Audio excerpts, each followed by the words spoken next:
إن الحمد لله نحمده ونستعينه ونستغفره ونعوذ بالله من شرور أنفسنا وسيئات أعمالنا من يهده الله فلا مضل له ومن يضلل فلا هادي له وأشهد أن لا إله إلا الله وحده لا شريك له وأشهد أن محمدا عبده ورسوله أما بعد فإن خير الحديث كتاب الله وخير الهدي هدي محمد صلى الله عليه وسلم وشر الأمور محدثاتها وكل محدثة بدعة وكل بدعة ضلالة وكل ضلالة في النار أما بعد لين باتي أدوكف الله سبحانه وتعالى في أطرى الصلاة ونبوة محمد صلى الله عليه وسلم أما بيجو التي تمله في فتوى في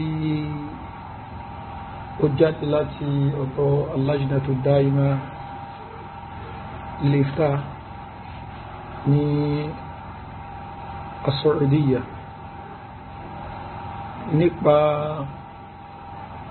ترى الشيخ علي حسن الحلبي رحمه الله تعالى هتترى مراد الشكري ايتي شيخ علي حسن الحلبي تي واتجادي تي بجادي ترى مجيجي أبي متتا ترى مراد الشكري ايتي اوكوني 1414 بكنا تترى علي حسن الحلبي ايتي وكو من 1417 على كوني التحذير من فتنة التكفير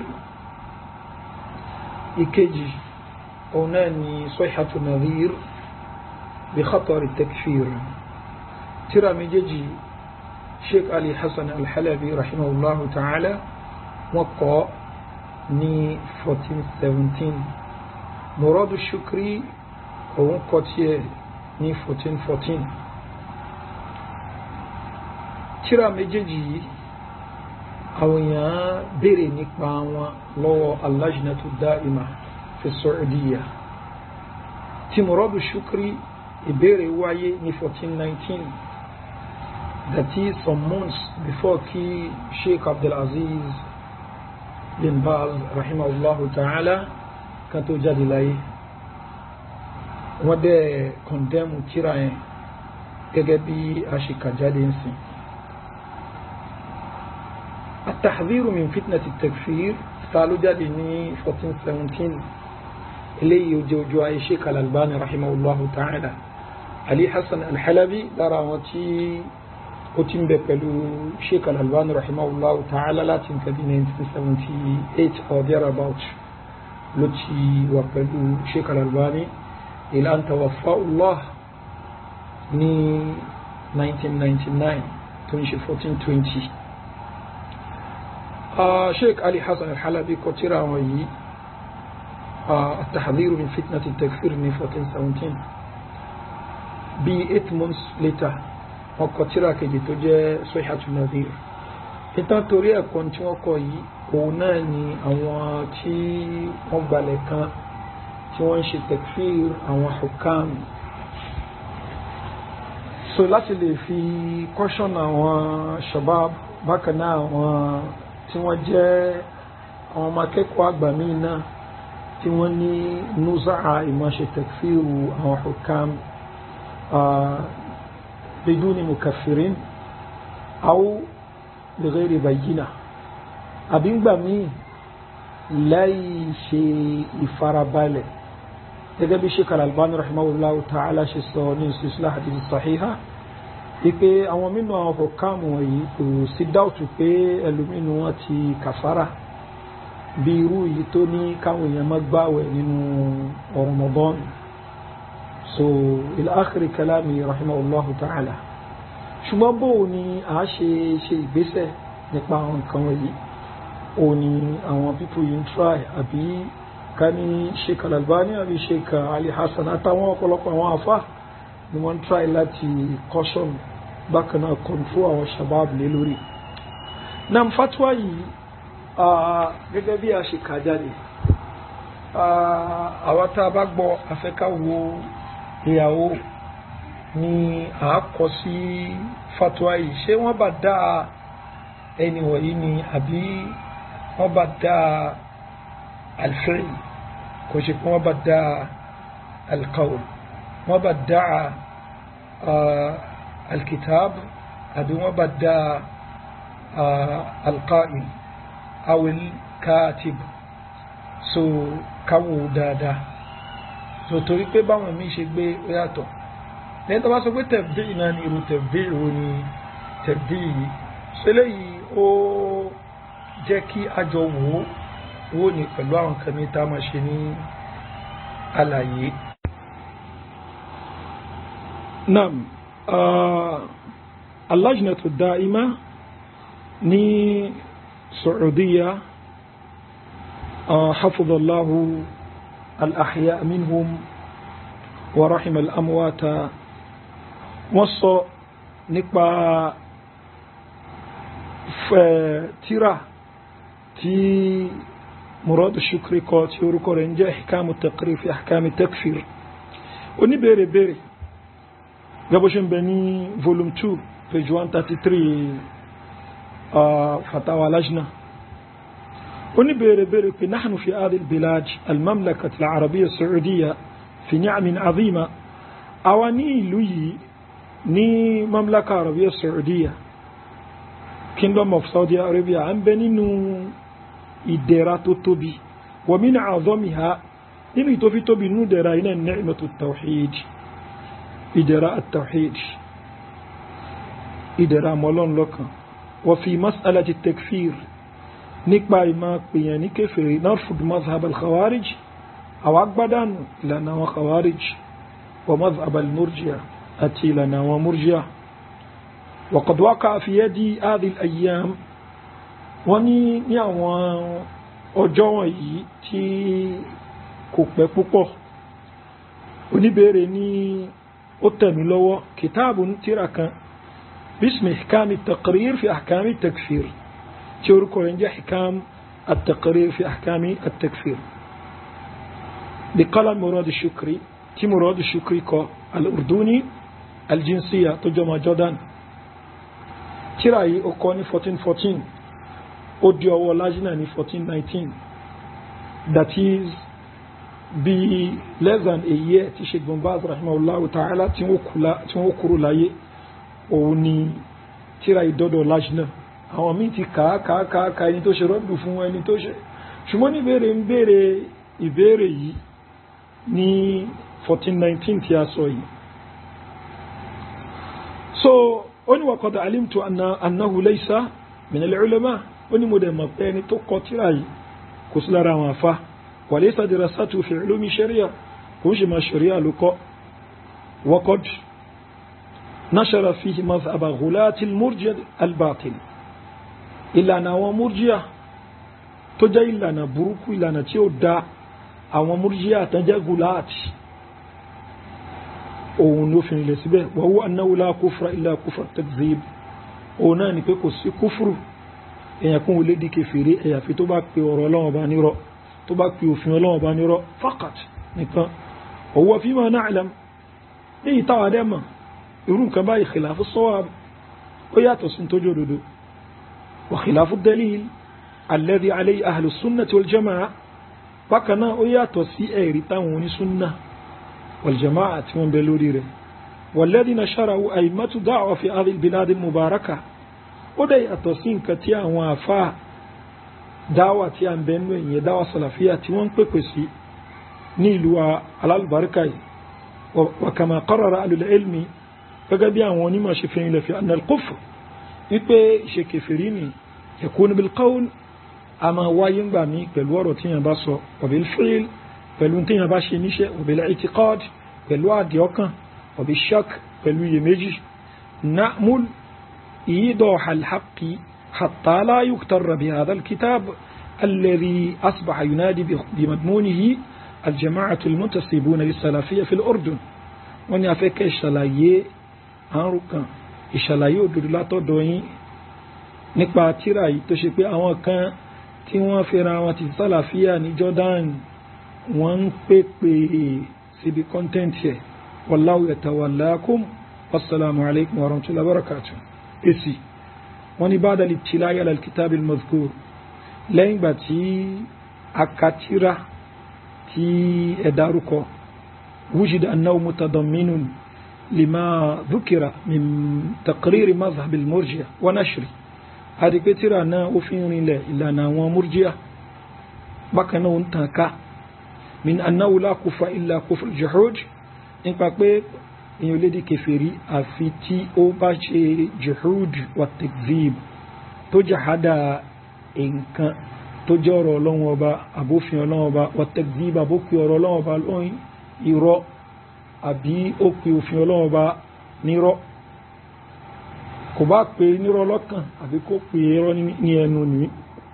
wa izhar hadha al-mazhab al-murdi bákan náà fi mazhabi tó jẹ́ mazhabi parun yìí ìfihàn bismi sunna ní orúkọ sunna wa dalil ní orúkọ ẹ̀rí wa annahu qawlu ulama as-salaf àti pé òun ni ọ̀rọ̀ àwọn salaf àwọn àfáà salaf wa kullu hadha jahlun bil haqq gbogbo eléyìí àìní mọ̀ nǹkan òdodo ni wọ́tẹ̀lbís bákanáà ìdànkarú wọn yàn lójú wọ́tẹ̀líl bákanáà ìsọ ìrọ̀kólì náà ṣe ìsọ làákàyè àwọn ọ̀dọ́ ìsọnù bí annahu qawli salafil umma ní pẹ̀lú ká máa pẹ̀lú nǹkan báyìí ní ọ̀rọ̀ àwọn ẹni ìṣíwájú wal muhaqqiqin bákanáà àwọn àfá tí wọ́n jẹ́ muhaqqiqun tí wọ́n fi ọ̀rọ̀ tán verify ọ̀rọ̀ dógóngóró min ulamahiya nínú àwọn àfá umma yìí wa innama huwa mazhabul murji'a eléyìí tẹ́ni yẹn sọ pẹ̀lú kó ṣe hasru kufr síbi juhud àti takzib mazhabi àwọn murji'a ni alladhina yaqulun àwọn tán sọ pé la yadurru ma'al imani dhanbun tí yẹn bá ti jẹ́ mùmínì tó gbà nínú ọkàn rẹ̀ ní ẹ̀ṣẹ̀ tó bá ṣe kò ṣe kí ni kò affect ẹ̀ wal imanu indahum imani lọ́dọ̀ tí wọ́n dẹ̀ ní wa tasdiqu bil qalbi ó ní kí yẹn gbà lọ́kàn kó nígbàgbọ́ nínú Ọlọ́run kó nígbàgbọ́ nínú àwọn màláíkà nínú tírà Ọlọ́run bá nínú àwọn ànábì Ọlọ́run bá nínú ọjọ́ kan yìí àti bẹ́ẹ̀ bẹ́ẹ̀ lọ nínú àwọn kan tó yẹ kó nígbàgbọ́ ṣùgbọ́n kò ní fi ṣiṣẹ́ at-tasdiqu bil qalbi kò ní ṣiṣẹ́ kankan eléyìí lọ́dọ̀ àwọn murji'a gulatul murji'a ṣùgbọ́n àwọn tó ń jẹ́ murji'atul fuqaha àwọn gẹ́gẹ́ bí Sheikh Islam Ibn Taymiyyah rahimahullah ta'ala ṣe fún ilẹ̀ gẹ́gẹ́ ṣe ń bẹnu Majmu' Fatawa wọ́n gbà pé a'malul qulub àwọn iṣẹ́ ọkàn ó gbọ́dọ̀ jẹ́ kíni ó gbọ́dọ̀ jẹ́ ara imani ni so kò ń ṣe tasdiqu nìkan iṣẹ́ ọkàn náà ó gbọ́dọ̀ mọ́ jẹ́ ara imani bí al-khawf raja at-tawakkul àti bẹ́ẹ̀ bẹ́ẹ̀ lọ́nà àwọn iṣẹ́ ọkàn a'malul qulub wọ́n gbà pé kí ni ara imani ni qawlul lisan tó ń ṣe la ilaha illallah wọ́n gbà pé kí ni ara imani ni bákanáà wọ́n gbà pé kí ni qawlul qalb tó ń ṣe at-tasdiq ara imani ni so qawlul qalb bákanáà amalul qalb qawlul lisan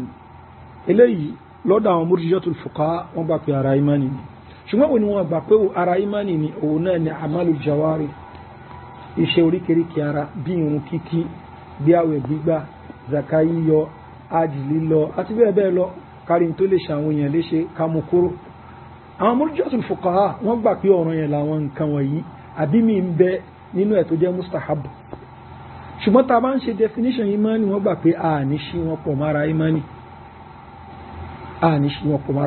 èyí tó jọ́ràn yẹn ẹni tí ó dẹ̀ ṣe wọ́n á fìyà jẹ ìyẹn tó jọ́ràn yẹn èyí tí ó kí ń ṣọ́ràn ẹni tí ó ṣe kò ní gbalada ṣùgbọ́n ẹ define imani wọn ní kò sí lára imani àwọn salaf wọ́n ṣe rọ́dù fún àwọn ọ̀rọ̀ ilé bí kún àbàdá àwọn nítorí ẹ̀ gẹ́gẹ́ bí Sheikh Islam Ibn Taymiyyah rahimahullahu ta'ala bí wọ́n ṣe sọ ipa àwọn àfó kàfàrà àwọn murji'atul fuqaha wa innama badda'uhum wọ́n bàdá àwọn ṣùgbọ́n àwọn gulatul murji'a àwọn gbà wípé hatta a'malul qulub àwọn ṣe ọkàn yẹn ní kò sí lára imani ni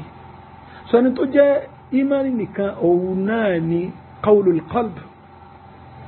tó ń ṣe at-tasdiq ìyẹn nìkan ni wọ́n gbà pé kí ni òun ni ara ló jẹ́ imani ni so àbí ká pè ní al-ma'rifa kí yẹn mọ̀ pé Ọlọ́run Ọba òun ló dáhùn ló ń ṣe jẹ ló ṣe àwọn kí yẹn mọ̀ pé Ọlọ́run Ọba lọ́kàn nìkan so a'malul jawari kò ń ṣe ọ̀ranyàn eléyìí yàtọ̀ sí táwọn tí wọ́n jẹ́ murji'atu fuqaha àwọn murji'atu fuqaha àwọn gbà pé ọ̀ranyàn ń bẹ nú àwọn a'mal jawari àwọn aṣọ oríkèríkè ara ṣùgbọ́n àwọn gulatul murji'a àwọn jahmiyya àwọn gbà pé kí ni kò sí láàrẹ̀ orin tí lájìdá ń tọ́ka sí ìgbà ìpé àwọn tó sọ pé la yadurru ma'al iman zambun kò sẹ́ṣẹ̀ tí yẹn lè ṣe kò kírun ni kò gbàwẹ̀ ni kò láàjì ni kò ṣe eléyìí ni àbí ó ń jalè ni ó ń mutí ni ó ń ta tẹ́tẹ́ ni ṣé ó ṣáà gbà pé Ọlọ́run Ọba ló dáhùn ló ń ṣe jẹ ẹ̀mú fún ó gbà pé Ọlọ́run Ọba ló yẹ kó ń sí bí ó bá tiẹ̀ ṣe kíní ni so la yadurru ma'al imani zambun eléyìí àwọn ghulatul murji'a yàtọ̀ sí àwọn murji'atul fuqaha wal imanu indahum wa tasdiq bil qalb wal kufr wa takzib ẹni tó jẹ́ káfíìn lẹ́yìn tó wá kó òfin Ọlọ́run Ọba nírọ́ tí ó bá ti pè nírọ́ so wọ́n á ní kò sí problem pẹ̀lú rẹ̀ ní so faqat wa hadha ghuluw fi at-tafrit eléyìí ni àṣejù níbi àìṣètò wa yuqabilu madhhab al-khawarij opposite eléyìí òun ni madhhab àwọn khawarij al-batil tó nájẹ́ tí ó dá alladhi huwa ghuluwun fi al-ifrat wa fi at-takfir tó ṣe pé òun náà àṣejù bí ìpìyàn kéfèrè ni wa kilahuma madhhabani batilan àwọn khawarij àwọn gbà pé gbogbo iṣẹ́ tó jọ́ràn yẹn lápẹjúwe sọ́lá ní zaka ní ajin ẹni tó bá fi lè taraka rẹ̀ faqad kafar kufran yankulu minal millah ẹni yẹn ti kafara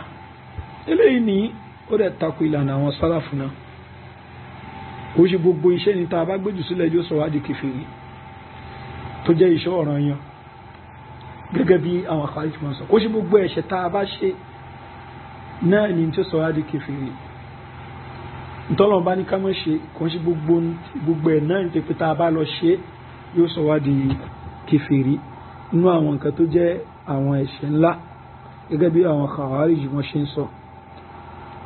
alladhi wa ghuluwun fil ifrat fi takfir wa kilahuma madhhabani batilani murdiyani min madhhabi dalal wọ́n ní kíní kejì wọn ni madhhabi burúkú ni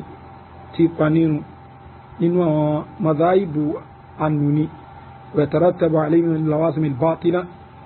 àwọn nǹkan tó jẹ́ nǹkan burúkú ni ó ti ààrẹ lẹ́yìn jáde ma huwa ma'lum tó jẹ́ nǹkan tààmà wa qad adalla Allahu ala sunna wal jama'a ọlọ́wọ́n bá ti fi àwọn al-sunna jama'a mọ̀nà lil qawli al-haqq lọ síbi ọ̀rọ̀ òdodo wal madhhabi as-sidq àti madhabi tó jẹ́ madhabi òdodo wal i'tiqad al-wasat àti àdìọ́kàn tó ń bẹ níwọ̀n tí wọ́n sì bayna al-ifrat wa at-tafrit láàrin àṣejù àti àṣetó min hurmati irdi al-muslim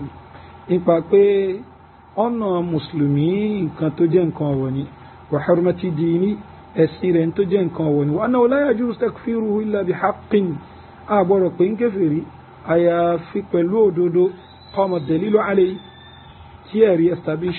wa anna al-kufra yakunu bil-qawli wal-fi'li wat-tark wal-i'tiqad wash-shakk dẹ́ni pé yẹn ní kèfèrí àbí tó máa ń sọ ní di kèfèrí a máa jẹ́ ọ̀rọ̀ ń gbà mí ọ̀rọ̀ tí yẹn sọ ọ̀rọ̀ lápẹjú irú àwọn tán fi tí wọ́n ṣe yẹ̀yẹ́ pẹ̀lú anábíwa Muhammad sallallahu alaihi wasallam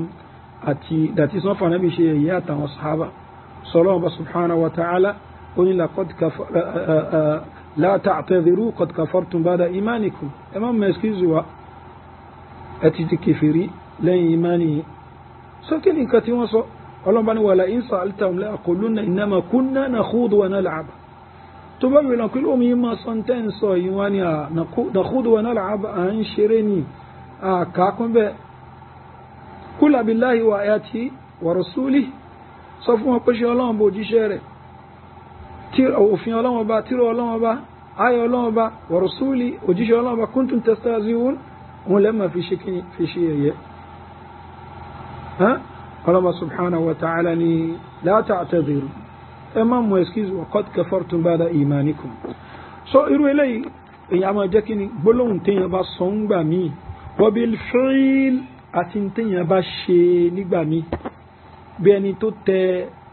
kùránì tó máa tẹ̀ mọ́lẹ̀ ó mọ̀ pé kùránì ló dẹ̀ máa tẹ̀ mọ́lẹ̀ àbí ẹni tó máa pa ànábì ọlọ́run ọba ó mọ̀ pa ànábì ọlọ́run ọba ilé ó dẹ̀ pa àbí ẹni tó ṣe wípé kí ni ó máa forí balẹ̀ fún òòṣà àti bẹ́ẹ̀ bẹ́ẹ̀ lọ ni. So irú ẹni yẹn tó bá ṣe irú fíìlù báyìí ni yóò ṣe kí ni yóò kàfàrà. Wa tark bákan náà kéèyàn gbéjù sílẹ̀ kí ni kó gbéjù sílẹ̀ àti ìsìn tó jẹ́ ọ̀ràn èèyàn ó gbé nǹkan tó jẹ́ ọ̀ràn èèyàn sílẹ̀. Ṣé gbogbo nǹkan tó jẹ́ ọ̀ràn èèyàn wá ni ó láwọn nǹkan tó jẹ́ ọ̀ràn èèyàn tó ṣe pé tíyàn bá fi lè gbéjù sílẹ̀ yóò di kèfèrí. Lápèjúwe yín sìn irun ẹnu àwọn àfọwọ́kò pé tó bá gbéjù sílẹ̀ ṣe kèfèrí ní àbí ó kèfèrí. Àwọn àfáà súnà là ń sọ ẹnu òkò lórí ẹ̀. Ẹni tó bá gbà wípé kí ni irun ẹni tó bá gbéjù sílẹ̀ káfíìrù ni eléyìí ó jẹ́ good example. Ẹni tó bá pé kò ń ṣe káfíìrù ni yóò wọ example mi. Nam ok kí èèyàn example mi wá ni àwọn àfá wọn a máa sọ wípé ẹni tó bá tàràkà gbogbo àmàlù jawari irun ni zaka ni ájì ni àti bẹ́ẹ̀ bẹ́ẹ̀ lọ gbogbo ń tàn pé ní ṣe oríkèríkè ara kò wá ṣe kankan bẹ́ẹ̀ ó dẹ̀ ní opportunity àti ṣe nísìnyàn sọ ṣàhádà tán nísìn ó dẹ̀ bẹ̀rẹ̀ sí rìn káàkiri kò kírun kò gbàwẹ̀ kò ṣe anything nínú àwọn àmàlù jawari so ọ̀pọ̀lọpọ̀ àwọn àfá ní gbà pé kí ni káfíìrù ní irú èèyàn báyìí. Eléyìí òun ni tí Lajna Daima tí wọ́n dúólé lórí àtàwọn àfọ́rọ́dù wọn Sheikh Fawzan ni Mufti ni Luhaidan ni Ghudayan ni sọ wọ́n gbà pé tó tàràkà jẹ̀mí àmàlì jawari tí ó ṣe kankan tí ó ṣe kó yàn sọ ṣàhádà ó dẹ̀ kú lẹ́sẹ̀kẹsẹ̀ wọ́n gbà pé káfíìrù ni. Nam eléyìí náà ni àhámàrí nǹkan tó jọ níbi ọ̀rọ̀ Ibn Taymiyyah rahimahullahu ta'ala àhámàrí nǹkan tó jọ níbi ọ̀rọ̀ Ibn Taymiyyah rahimahullahu ta'ala gẹ́gẹ́ bí a ṣe kà fúnra wa insha Allah. Sheikh al-Islam Ibn Taymiyyah rahimahullahu ta'ala Nam Sheikh al-Islam Ibn Taymiyyah rahimahullahu ta'ala wọ́n sọ nínú Majmu' al-Fatawa ní volume 7 page 616 wọ́n ní walhada nítorí eléyìí náà wọ́n ní فهذا الموضع ينبغي تدبره فمن عرف ارتباط الظاهر بالباطن زالت عنه شبهة wọ́n ní tó bá mọ̀ wípé الظاهر ìta àti باطن ni ó ti ń sàn méjì wọ́n wà connected ìta àti inú ìta ọmọ ènìyàn àti inú ọmọ ènìyàn ni wọ́n wà connected زالت عنه شبهة في هذا الباب in tó jẹ́ ìrújú yóò kúrò fún níbi báàbù yìí وعلم يودا ثم أن من قال من الفقهاء يكون ينتبه صنوع فقهاء أنه إذا أقر بالوجوب تيا بقى بي لك بجوه يوني سوي بي أوران يعني وامتنع عن الفعل تيو واشي لا يقتل يكون واني قالوا يعني أو يقتل ما إسلامي يكون وقع بلوك مسلم فإنه دخلت عليه الشبهة التي دخلت على المرجئة والجهمية يروين يعني شبهة تو أفكت ومرجئة جهمية لو أفكت والتي دخلت على من جعل الإرادة الجازمة مع القدرة التامة àti tó ṣe pé ó wọlé tó ẹni tó ṣe wípé ó ṣe al-irada al-jazima that is èròǹgbà pé máa ṣe nǹkan ma al-qudrati tamma pẹ̀lú agbára tó pé láti ṣe la yakunu bi ashfil tí ó wà ní ṣe nǹkan yẹn ó lágbára àti ṣe kò wà ní ṣe walihadha kana al-mumtani'una min qatli hadha min al-fuqaha àwọn tán láwọn ò ní pa oríyàn báyìí ni ó ní wọ́n ṣe kí ni banawhu ala qawlihim àwọn tó láwọn ò ní parọ́ èèyàn báyìí náà fuqaha wọ́n mọ́ lórí qawlu wọn fi mas'alati iman ibi tá lọ gan ni fi mas'alati iman wa anna al-a'mala laysat min al-iman ipe àwọn ṣe oríkèríkè ara tá ń ṣe kò ń ṣe ọkàn oríkèríkè ara tá ń ṣe ni kò ń ṣara imani wa qad taqaddam wọ́n ló rẹ̀ ti gbáwájú anna jinsul a'mal ipe jinsul a'mal ìran iṣẹ́, that is iṣẹ́ lápapọ̀ that is kéèyàn tí ẹ̀ ṣiṣẹ́ yọ ọ̀kan ìta ń pè ní ìran iṣẹ́ ni min lawazim imanil qalb lára àwọn nǹkan tó so mọ́ imani ọkàn ni, that is bọ́ọ̀lì ẹ̀máyé sọ pé èèyàn kan mùmínì nínú ọkàn rẹ̀ ní ó dẹ̀ ní opportunity àti ṣiṣẹ́ iṣẹ́ olóore kan ní kò wá ní ṣe. wa anna imanal qalbi tam biduni shay min al-a'mal adh-dhahirati àti wípé kí ni ká sọ pé imani ọkàn tó pé tí ó wà ní sí ìkankanú àwọn iṣẹ́ ní àdọ́ìrà tó jẹ́ iṣẹ́ ẹ̀ta ní mumtani'un nǹkan tí ó possible ni sawa'un ja'ala الظاهر من لوازم الإيمان أو جزءا من الإيمان كما تقدم بيانه. So دبتي شيخ الإسلام ابن تيمية رحمه الله تعالى تي وصل. So نيجي وصل فجنس الأعمال يعيش àbíyèsí yìí oníjẹ́ mú mi nínú kó mọ́ wá iṣẹ́ kan ní oṣù ara. So eléyìí ó jẹ́ nǹkan tó ṣe wípé àwọn afá wọn tún máa fi kún pé Sheikh al-Islam Ibn Taymiyyah rahimahullah ta'ala nǹkan tí wọ́n ń sọ̀rọ̀ ń pa rẹ̀ ní eléyìí. So gẹ́bí ta sọ Sheikh Salih Fawzan ni Sheikh Luhidan ni Ghudayan ni Mufti ni àti bẹ́ẹ̀ bẹ́ẹ̀ lọ wọ́n gbà pé ẹni tí kò bá ṣiṣẹ́ kankan nù lóore tó wá ṣe ìtìfá pẹ̀lú ipò la ilaha illallah ipé irú ẹni yìí ni yu'tabaru kafiran kèfèrí ni. ṣùgbọ́n on the other hand ní ara wọn tí wọ́n sọ nǹkan tó yí ó khalafa eléyìí lára wọn ni Sheikh Al-Albani rahimahullahu ta'ala ni wọ́n wà. So gẹ́gẹ́ ṣe máa ń sọ níbi ọ̀pọ̀lọpọ̀ àwọn kìíní wọn gẹ́gẹ́ bí a ṣe padà tọ́ka sí bí a tàbá ń ka ọ̀rọ̀ Sheikh Ali Hassan Al-Halabi. So ká padà síbi fatwa al-lajna ad-da'ima tí a ń ka fúnra wa lọ. So that is what tark ọ̀nà ní ká fi iṣẹ́ kan lẹ́ni tó ṣe pé lọ́dọ̀ àwọn kan ní wọ́n kà kún ipé tí yẹn bá ti gbé jù sílẹ̀ kèfèrí ni bí ọ̀rọ̀ ọ̀run ṣùgbọ́n àwọn mi ó gbà ṣùgbọ́n ká taraka jami amali jawarih eléyìí ọ̀gọ̀rọ̀ àwọn àfáàmì gbà pé kíni káfíbẹ̀ tó bá taraka jami amali jawarih tó ṣe pé kò ṣe kankan bẹ́ àkọ́dà kò ṣe ìmọ́tọ́tò láàdà àni tọ̀rí ìkọyẹ kó lè ṣe. àwọn tí wọ́n gbà lórí Sheikh Al-Albani rahimahullahu ta'ala bí Halabi so àwọn sọ wípé òkè ọ̀rọ̀ ọ̀run ló pàtàkì jù ní gbogbo àwọn nǹkan wọ̀nyí. So tí ọ̀rọ̀ ọ̀run gangan fún rẹ̀ bá jẹ́ nǹkan tí khilafu ń bẹ lórí ẹni so ẹni tí ó bá taraka ipé orí nǹkan tó lè máa yàn tó lè ṣọ̀rọ̀ léṣe lójú ọ̀nà kò mú kúrò ṣáṣọ ipé káfàrà gbogbo ẹni fákù àkókò kàfàrà kò gbàwẹ̀ èyí tó tẹ̀wọ̀n tí most àwọn afáàsùn náà sọ ní pé ó kàfàrà kò yọ zaka èyí tí most àwọn afáàsùn náà sọ ní pé ó kàfàrà àti bẹ́ẹ̀ bẹ́ẹ̀ lọ. So ó túmọ̀ sí pé ọ̀rọ̀ ọ̀run ní tí disagreement wà lé lórí ni. So with that ni tó taraka jami amal jawari laysa bi kafir argument wọn ni eléyìí náà dẹ̀ ni tí Sheikh Al-Albani rahimahullahu ta'ala tí àwọn náà dólé lórí. Ibn Rajab òun náà sọ̀rọ̀ ilé gẹ́gẹ́ bí Sheikh Rabi al-Madkhali àwọn náà wọ́n ti kọ́kọ́ sọ̀rọ̀ ń pa jinsul amal tẹ́lẹ̀tẹ́lẹ̀ pé àìníyàn ní ipé kò ní jẹ́ mùsùlùmí ní pé kèfèrí ní ó jẹ́ bó ti ẹ̀jẹ́ pé Sheikh Rabi gbọ́ jinsul amal yé nípìlẹ̀ ń papẹ́ ni tí ò bá ṣe iṣẹ́ kọ̀ọ̀kan so eléyìí ni kò ní sí àtọ̀ láàrin wa tí táwọn Khawarij jù sọ ṣùgbọ́n lè tàwọn padà jẹ́ kó padà clear sí wọn pé nǹkan tán gbà lórúkọ jinsul amal ni pé kéèyàn ṣiṣẹ́ kan iṣẹ́ ẹyọ kan kò ṣiṣẹ́ kọ̀ọ̀kan but iṣẹ́ kan inú gbogbo ìgbésí ayé ní iṣẹ́ olóore kan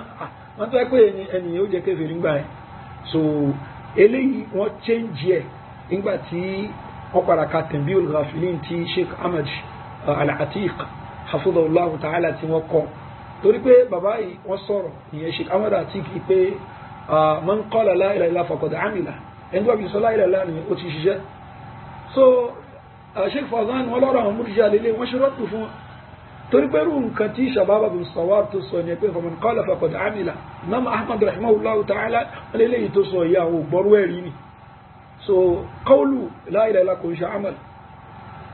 so wọ́n fi ṣe rọ́pù fún wọn. Sheikh Ahmad Al-Atiq wọ́n ṣe taraju ọjọ́ rẹ̀ wá tí wọ́n fi tàrájú ní pàpẹ́ àwọn òsọ̀kọ́ báyìí Sheikh Rabi gbà tán padà wá kátírà tí bàbá ìkọ́ so àwọn náà padà sọ pé tó wá pé nǹkan tán gbà lérò ní òun lélẹ́ yìí àwọn náà ní àwọn gbà pé káfíìrì ṣùgbọ́n Sheikh Rabi hafidhahullahu ta'ala wọ́n tún padà kúrò lórí ọ̀rọ̀ yẹn ní níbi àwọn nǹkan tán padà kọ àwọn mọ̀kànlá tí wọ́n padà kọ tán fi ṣòro dùn fún ọ̀pọ̀lọpọ̀ àwọn míì bíi Adil Hamdan àti àwọn míì bẹ́ẹ̀ bíi Abdulhamid bíi Al-Ghamidi tó ṣe wọ́n fi ṣòro dùn fún wọn padà fi ń rinlẹ̀ pẹ̀lú hadith ìṣàfà ipa pé ẹni tó bá taraka amal al-jawarih àti kò ṣiṣẹ́ ara kankan ipe kò kí ń ṣe káfíìrù nírú ẹ̀yìn torí pa ara wọn tí wọ́n sọ̀rọ̀ ọ̀rọ̀ báyìí dáadáa nínú àwọn tí wọ́n jẹ́ ní ìṣíwájú wọ́n dẹ̀gbẹ̀rẹ̀ àti kọ́ àwọn nǹkan wọ̀nyá so lè làwọn ọmọ yàwá mi ò gbọ́yé so tàwa òru àwọn míì tó ń tẹ̀lé Royd al-Tahir Royd al-Tahir lára àwọn tó dìfẹ́ndì position Sheikh Rabi lórí eléyìí gan òní òun àti Usama Àtọ́yá wọ́n jọ fáyà ara wọn lórí yìí torí pé Usama Àtọ́yá ní òun gbà pé káfíìrù ní irú èèyàn bẹ́ẹ̀ ni ó gbà pé káfíìrù ní irú èèyàn bẹ́ẹ̀ so ó dẹ̀ ń wo pé Sheikh Rabi sọ ilé Royd al-Tahir tí àwọn ẹ̀yà mi ń lo tíra rẹ̀ ní Al-Barahin al-Atida àti bẹ́ẹ̀ lọ láti lè ṣe rọ́dù fún alábi mọ́ in tóun náà dún lórí ní tó ṣe pé ó dẹ̀ ń dìfẹ́ndẹ̀ Sheikh Fawzan láwọn ọ̀rọ̀ lórí Royd al-Tahir tọ́bí sọ pé kí ni ìrìjá ló ń pépè sí tọ́bí sọ pé ìrìjá ló ń pépè sí Sheikh Rabi tí wọ́n dẹ̀ kọ èyí náà ní ẹbí ṣe ń bẹnu al-Maqalatul Athariyya àti aṣọ àpàdà ka àwọn míì jáde nínú rẹ̀ ní so والترك والاعتقاد والشك وني كما قامت على ذلك الدلائل من الكتاب والسنة كجبي أن ويريلات القرآن في السنة شيء في له لما تقدم فإن هذا الكتاب يرتري لا يجوز نشر وطبع كتاب كي أتجدي كفنك ولا نسبة ما فيه من الباطل إلى الدليل يتوري أن بمبه نيا وانكتي أجي بجي أكبر سكولري من الكتاب والسنة أتم الكتاب والسنة ولا أنه مذهب أهل السنة أكبر سكول مذهب أهل السنة والجماعة وعلى كاتبه وناشره أني توقع ترى مراد الشكري ترى يباولوكو أني 1414 وناشره أني توقع publisher تعلينا شيخ علي حسن الحلبي إعلان التوبة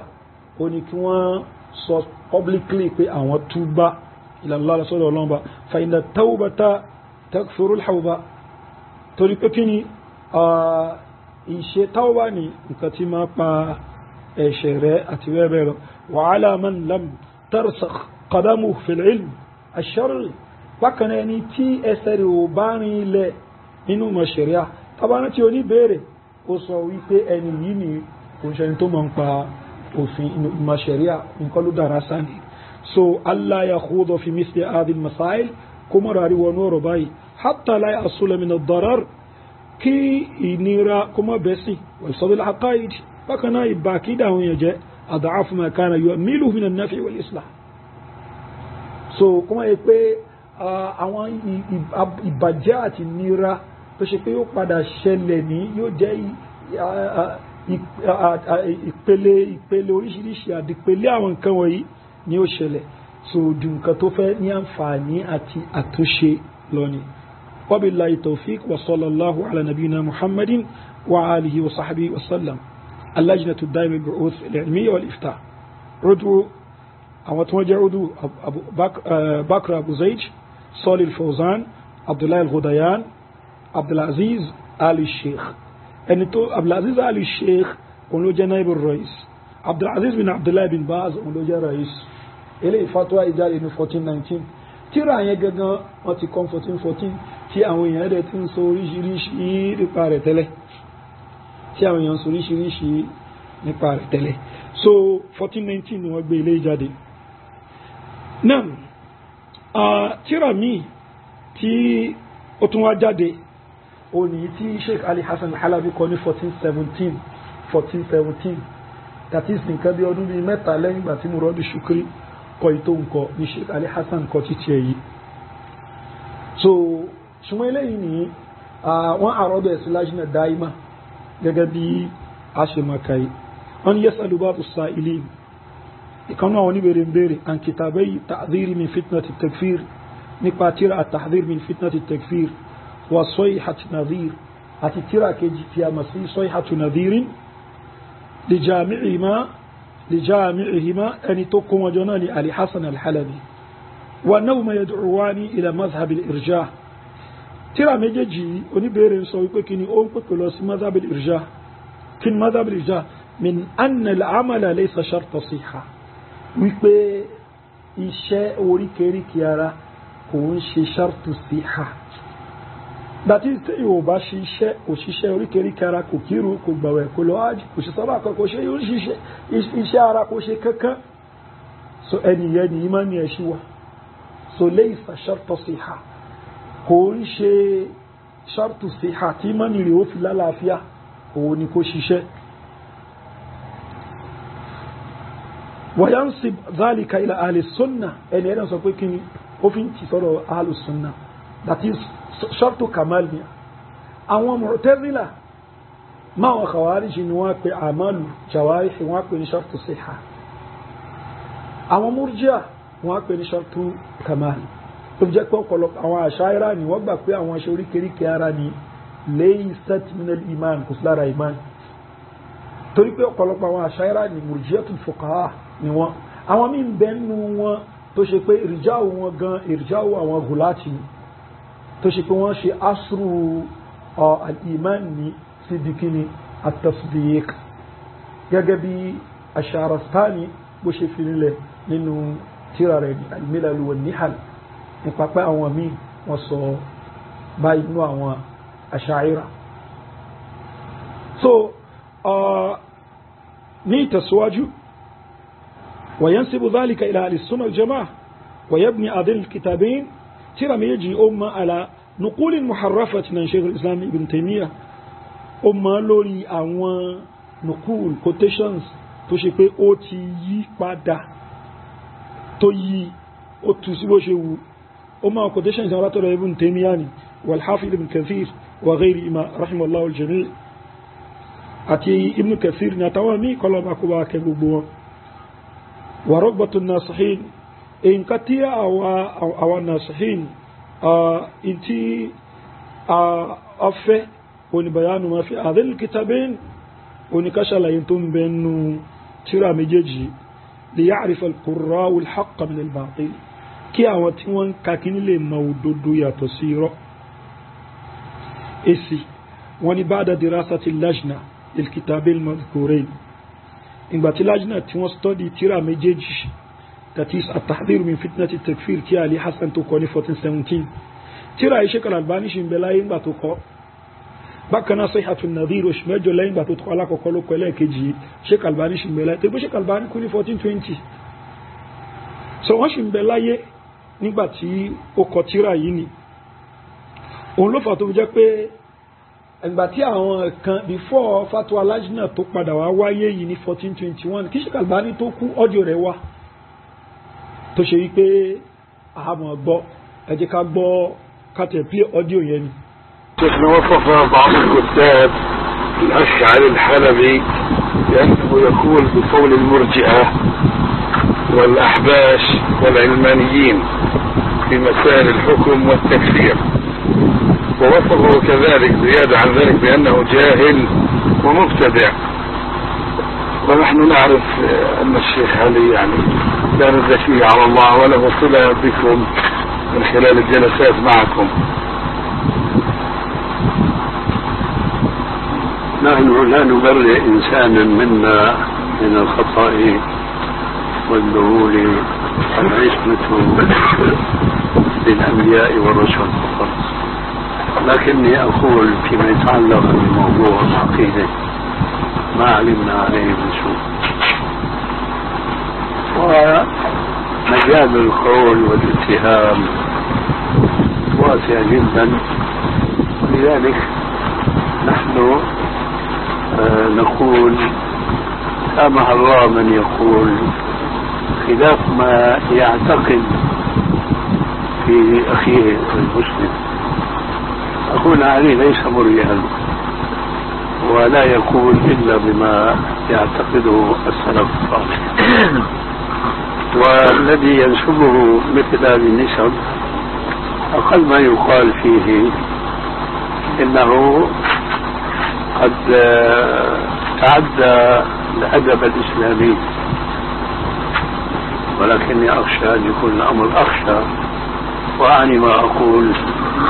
أن يكون الأمر أكثر وأخطر من ذلك، وهو أن ينسب إليه من العقيدة ما هو بريء منه براءة الذئب من دم يعقوب كما يقال قديما. ولذلك أنا أقول مثل هذه الكلمات ما ينبغي أن نضيع وقتنا في السؤال عنها، لأنها أولا تدور حول النقطة الأساسية، وثانيا تفريع من الكلام كما قيل أسمع جعجعة ولا روحنا، ما في تحت حاصل مطلق سوى الرمي والتهم بدون حق، وهذا من التي نجدها اليوم بين الشباب المسلم للأسف. Sheikh Al-Albani rahimahullahu ta'ala adin tafin ilẹ̀ ní ipé Ali Hassan kò ń ṣe murji na 1421 ó ní fatwa lajna yìí ló wá ń jáde lẹ́yìn yẹn Sheikh bombazo síláyé mọ́ gẹ́gẹ́ bá ṣe padà rí ní parí fatwa yìí ni. So wọ́n nígbàtí lajna study tírà méjèèjì yìí ni tabayyana lil lajna wọ́n sí lajna anna kitaba tahdhir min fitnati takfir ipé tírà tahdhir min fitnati takfir ni jami Ali Hassan al-Halabi èyí tí Ali Hassan al-Halabi kójọ tí ma adafa ila kalami al-ulama níbi tó fi sí ọ̀rọ̀ wa fa fi muqaddimati wa hawashi níbi muqaddima rẹ̀ ni àbí bí hawashi èyí tó kọ sí sálẹ̀ tírà ni yahtawi ala ma yati ó kójọ in tó bọ̀ wáyé banaw muallifuhu ẹni tó kọ tírà yìí ó ma lórí ala madhhab al-murji'a al-bid'i lórí madhabi àwọn murji'a tó jẹ́ kíni tó jẹ́ madhabi bid'a al-batil tó jẹ́ madhabi burúkú tí ó dá alladhi yahsulu al-kufra bi kufri al-juhud wa at-takdhib àwọn tó ṣe pé wọ́n ṣe hasru kufru sí bí juhud àti takdhib wal istihlal al-qalbi tàti sírù nǹkan tí wọ́n mú muradu shukri fún níbi tírà rẹ̀ ọ̀nà náà tó mú fún ọmọ alábi fún kama fi safwati as-sadisa gẹ́bó ṣe ń bẹ ní page 6 hashiya thaniya with name ní footnote ẹlẹ́ẹ̀kejì safwa الثانية والعشرين page 22 وهذا خلاف ما عليه أهل السنة الجماعة إليني أويا توسين كتاب السنة الجماعة من أن الكفر يكون بالاعتقاد يكون كفر أولي ما جاء اعتقاد بالقول أولي ما جاء لكني الاعتقاد أديوكا أولي جره وبالفعل أولي جاكني إشاء وبالشك أولي جاء لدوت كون كتفر له أتشال أي إلي لكني so ó lè jẹ́ fíl ó lè jẹ́ doubt wọn sọ̀rọ̀ nípa tarkun bíbáyì tahrifu fi naqli al-Ibn Kathir, that is in Ibn Kathir tí ó tún wá ní ó ṣe tàrífẹ́ ó yí rahimahullahu ta'ala fi al-bidaya wa nihaya ní al-juz الثالث عشر ní صفحة 118 حيث ذكر في حاشية الصفحة 15 نقلا ní page 15 ó mú quotation kan wọ́n bẹ́ an Ibn Kathir látọ̀rọ̀ Ibn Kathir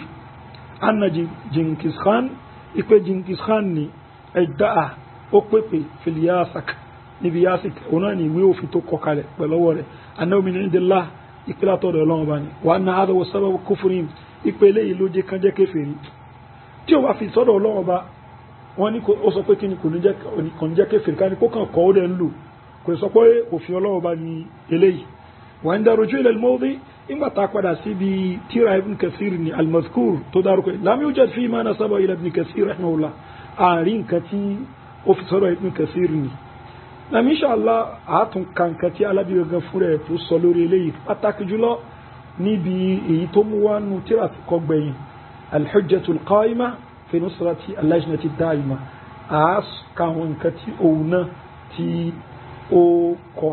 lórí nǹkan yìí bákan náà takawulu ala Sheikh Islam Ibn Taymiyyah ìparọ́ mọ́ Sheikh Islam Ibn Taymiyyah rahimahullahu ta'ala fi safwa 17 إلى 18 ní page 17 sí 18 إذ نسب إليه جامع الكتاب ẹni tó kó tírà ìjọ al-mazkur tírà tán sọ̀rọ̀ nípa yìí ó fi ti pé anna al-hukm al-mubaddal òfin tá yí padà la yakunu inda Shaykh al-Islam kufran kò lè jẹ́ kò ń ṣe kúfù lọ́dọ̀ Shaykh al-Islam Ibn Taymiyyah illa idha kana an ma'rifatin ẹ̀bí tó bá ṣe pé nǹkan tó mọ̀ ní i'tiqadin ó dẹ̀ di àdì ọkàn rẹ̀ wa istihlalin ó dẹ̀ ṣe istihlalu ẹ̀ wa hadha mahdu taqawwul Shaykh al-Islam Ibn Taymiyyah eléyìí ni àdáparọ́ irọ́ tó clear ní against Shaykh al-Islam Ibn Taymiyyah rahimahullah ta'ala فهو ناشر مذهب السلف ابن تيمية في مذهب السلف في نيله على السنة الجماعة ومذهبهم أتي مذهبهم كما تقدم وأيضا إنما هو مذهب المرجئة إليه أنه مرجئاني that is ẹni tó ṣe òfin tó ṣe pé òfin tí ó ṣe yìí ni ó yí padà so kíyàn ṣe ó yí òfin padà completely so ìjọba fi lòfin ọlọ́run bá ó lo òfin tó tako òfin ọlọ́run bá so wípé kìíní sọ wípé Alábí sọ wípé Ibn Taymiyyah rahimahullahu ta'ala ó sọ wípé irú nǹkan báyìí ní tí ẹnìyàn bá ṣe istihlalu ẹni tí ó bá ṣe istihlalu ẹni kò lè zikì fèrí wọ́n ní sọkúsọ ní tó sọ yẹn ni àwọ̀ kí láwọn afá mi sọ bí Sheikh Al-Albani bí Sheikh Bin Baz àtàwọn mi bẹ́ eléyìí náà أبدونا يو إن شاء الله تعريف المراد السماعة العلامة شيخ محمد إبراهيم رحمه الله بكر رتشيخ محمد إبراهيم تصو أطني قرأ نبي تحكيم القوانين الوضعية إذ زعم جامع الكتاب المذكور أن الشيخ يشترط الاستحلال القلبي إيه الشيخ ناس قال تبيه في كله تشكو في تطبيق كله وفي تطبق في الله باني إيه نيوشي كيف لوك ما تيو باش استحلال ورني إيه ليناني انتو في صدر الشيخ محمد إبراهيم يقرأت مع أن كلام الشيخ واضح وضوء الشمس في رسالات المذكورة على جادة رسول الجماعة ثم يقول كني الشيخ يعني كتو كلاي نيكي كلاي بو مشي من كلاي إنه ترار إلينا أوكتي على بصو لوريه تعليق على كلام من ذكر من أهل العلم بتحميل كلام ما لا يحتمله كما في الصفحات 108 بكنا حاشية واحدة بكنا 109 حاشية 21 110 حاشية 2 كما أن في الكتاب التحويل من الحكم غير ما أنزل الله تبطوا وتيرا ياري بي يفوا يكبر مو إما شيء في تياتو سي ìtọ́lọ́wọ́ ọba ìmá dájọ́ pẹ̀lú tí a tó fún tí ọlọ́wọ́ bá sọ̀kalẹ̀ ọbí kọ́ sọ pàtàkì lọ fi sọ́fọ́ àkàmsá hashiya wáhídá so ní page 5 footnote 1 بدعوى أن الإناية بتحقيق التوحيد في هذه المسألة في مشابهة الأشياء الرافضة وهذا غلط شنيع سنبات واقعي ونوى بالإطلاع على الرسالة الثانية إن باتاتون وتيرا إليك صيحة نظير وجد أنك مساند لما في الكتاب المذكور هذه بيدي سوبوتا لوجه فترة تتدارك التعذير من فتنة التكفير وحاله كما ذكر condition بنت تتدارك تلين ولهذا تري لي فإن اللجنة الدائمة ترى رأي ونك أن هذين الكتابين الكتاب لا يجوز طبعهما كتوكاتهما ولا نشرهما أغبر فمكا ولا تداولهما أغبر ما سبريد يعني كما قالوا واروا لما فيه من الباطل توري باطل تنبنب والتحريف أتي إيورو قدا وننصح كاتبهما بكنا نسيئة fún ẹni tó kọ an yattaqi Allah fi nafsi kó páyà Ọlọ́run bá lára ara rẹ̀ ni wa fil muslimin kó páyà Ọlọ́run bá nípa àwọn musulmi wa bi khassa pàtàkì jùlọ shababahum àwọn ọ̀dọ́ wọn wa an yajtahida kó dẹ̀gbìyànjú fi tahsil al-ilmi ash-shar'i ala yadi al-ulama al-mawthuq bi ilmi kó lọ wá ìmọ̀ sharia lọ́dọ̀ àwọn àfáà tí wọ́n jẹ́ fikot tí ìmọ̀ wọn tó ṣe gbára lé bákanáà وحسن معتقد تاكيد وينجو وأن العلم أمانة بكنا ما فين لك أمانة لا يجوز نشره إلا أن على وفق الكتاب والسنة أقول لا أنت يفني بمقلو الكتاب والسنة وأن يقلع عن مثل هذه الآراء كورو كيرا كجاو نبيروا ويروري والمسلك المزري أتي ìlànà tó ṣe wípé ó máa ń kó ìdọ̀tí àtàyẹ báyàn fi tàrífì kalami ahlil ilmi ibi ma yọ́rọ̀ àwọn afá wa ma'lum in tí a ma anna rujuu ila al-haqqi fadila kápadà síbi òdodo fadila ni wa sharafun lil muslim iyì dẹ̀ ló jẹ́ ọlá ló jẹ́ iyì ló jẹ́ fún musulmi wa billahi tawfiq wa sallallahu ala nabina muhammadin wa alihi wa sahbihi wa sallam allajnatu daimul bu'th lil ilmi wal iftah udu Bakr Abu Zayd Bakr Abu Zayd wà níbi títí Muradu Shukrina Asudu Sọ́lì Fawzan òun náà wà ní gẹ́gẹ́ bí ọdúnwó ni Abdullahi Gudayan òun náà wà gẹ́gẹ́ bí ọdúnwó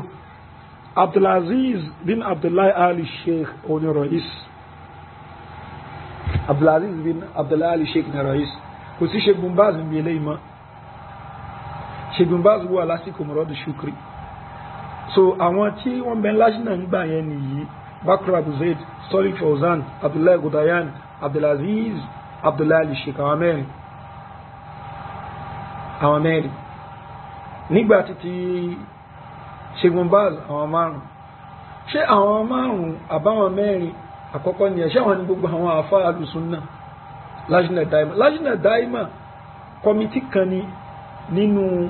Hayatu Kibarul Ulama ni tí wọ́n fàyẹ láti mọ Hayatu Kibarul Ulama. Nígbà yẹn àwọn bóyá bí 10 or 14 or so thereabout nítorí pé nọ́mbà wọn ti bí 21 ní ìsìnyẹn Hayatu Kibarul Ulama torí pé ọba ló máa ń yàn wọn so àwọn míì disagree pẹ̀lú fatwa yìí ń gbà yẹn bí Sheikh Salih Uthaymin lára àwọn Hayatu Kibarul Ulama ni wọ́n wá tó ṣe pé wọ́n gba mọ́kífù yìí ni so but in tí mo kọ́ fẹ́ lù ẹni pé àti kàkiri ṣé wọ́n bá dá ẹni yìí àbí wọ́n bá dá rẹ̀ ṣé wọ́n bá dá ẹni yìí àbí wọ́n bá dá rẹ̀ ni in tí ó jẹ́ kí eléyìí kó clear wá torí pé kò sí nǹkan tó pẹ́ ní mubtadi' ni wọ́n hadzara kúrò níbi kìtàbù ẹ̀ gẹ́gẹ́ bí wọ́n ṣe hadzara kúrò níbi kìtàbù Sheikh Rabi hafidhahullahu ta'ala tó ṣe pé eléyìí náà yóò hàn sí wa gẹ́gẹ́ bí